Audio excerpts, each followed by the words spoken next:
Every day we are surrounded by an invisible enemy. It's in our bread, our sauces, our cereals, and even our sausages. Over 75% of all products in the supermarket contain it. Centuries ago, it was more valuable than gold.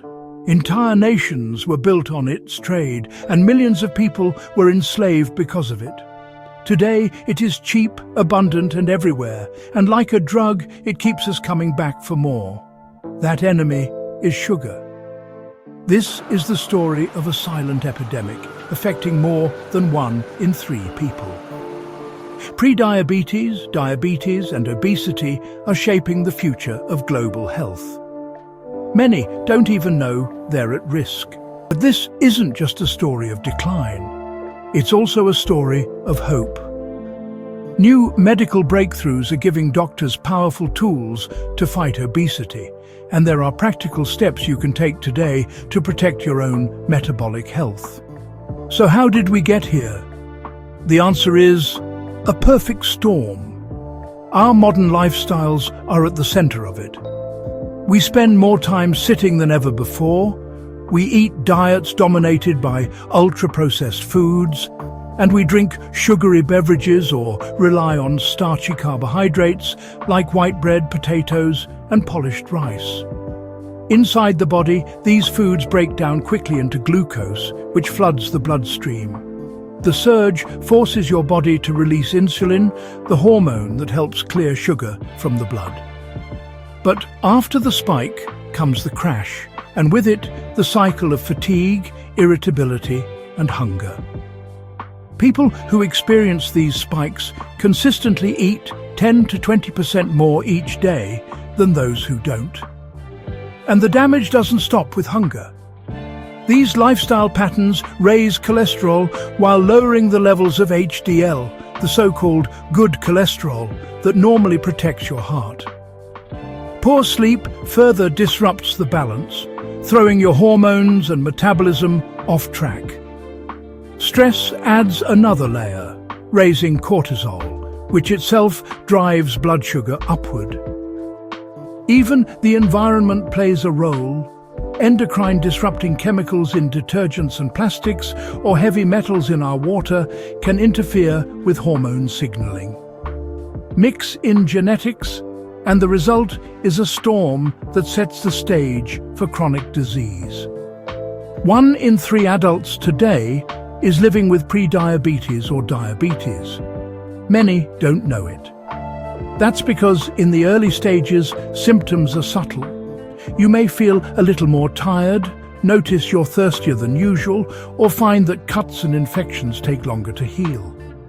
For many, the diagnosis only comes when blood sugar has already reached dangerously high levels. The simplest way to know where you stand is with a blood test called hemoglobin A1C. Think of it as a 3-month average of your blood sugar.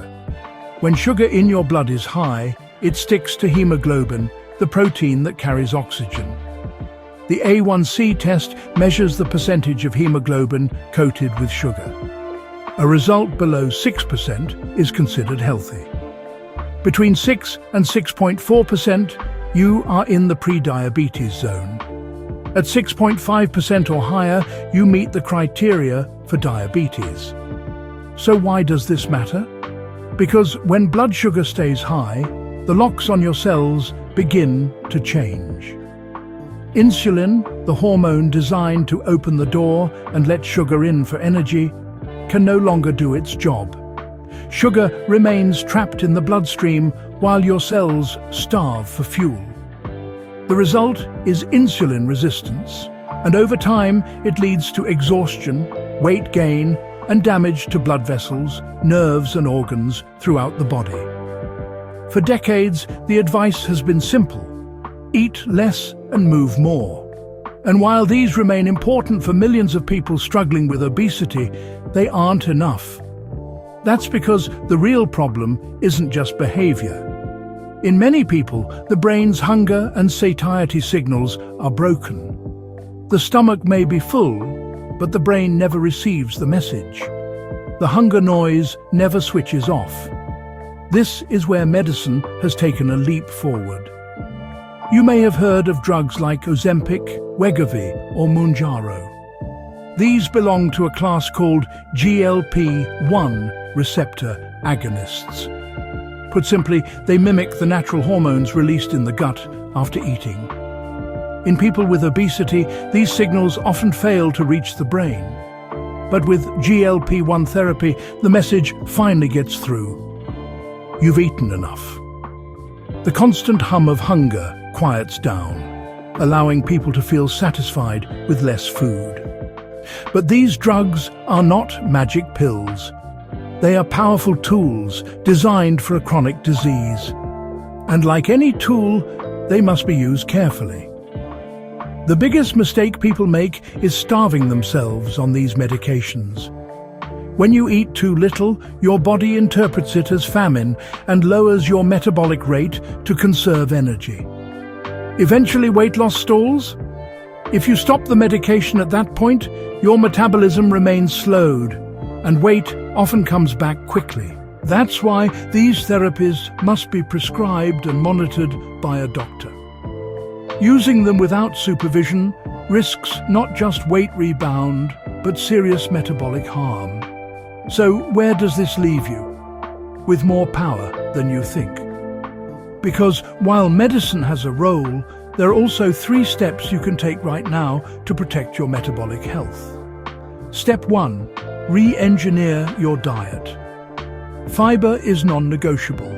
It slows sugar absorption, smooths out blood sugar spikes, and feeds the good bacteria in your gut.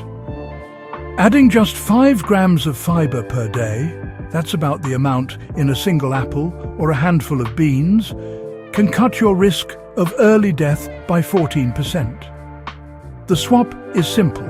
Choose quinoa over white rice, or rye bread instead of white bread. Eat real food. Food that comes from the ground or from an animal that ate food from the ground. That alone eliminates most hidden sugars, chemical additives, and unhealthy fats. And stop constant snacking. Even healthy grazing keeps insulin levels elevated, blocking fat burning and preventing your metabolism from ever taking a break. Step 2. Move your body. You don't have to run marathons. Just 30 minutes of brisk walking each day makes a measurable difference. Movement helps your muscles act like sponges, pulling glucose out of the bloodstream and keeping cells sensitive to insulin. It also preserves muscle mass, which is the true engine of your metabolism. The more muscle you maintain, the more efficiently your body burns energy. Step 3. Protect your sleep. This is not optional. Poor sleep unravels your metabolism, heightens cravings for sugar, and disrupts the delicate balance of hormones that control appetite and energy. Prioritizing quality rest is as powerful a tool for health as diet or exercise. The modern world has set us up for a metabolic battle. But knowledge is your greatest weapon. Sugar is not just in candy bars. It hides in 75% of supermarket products. A diet soda is not a free pass. And obesity is not a failure of willpower. It is a complex medical condition with roots in biology, genetics, environment and brain signaling. So take the next step. Talk to your doctor. Ask for a hemoglobin A1C test. Discuss your full range of options, from nutrition and lifestyle plans to medical therapies if needed. You have more tools at your disposal than ever before. And the path to change doesn't begin with a grand overhaul. It begins with one informed choice, repeated consistently until it becomes your new normal. The silent war on your health is real, but you are not powerless. Every decision you make, every meal, every walk, every night of restful sleep is a victory. And the earlier you start, the more control you reclaim.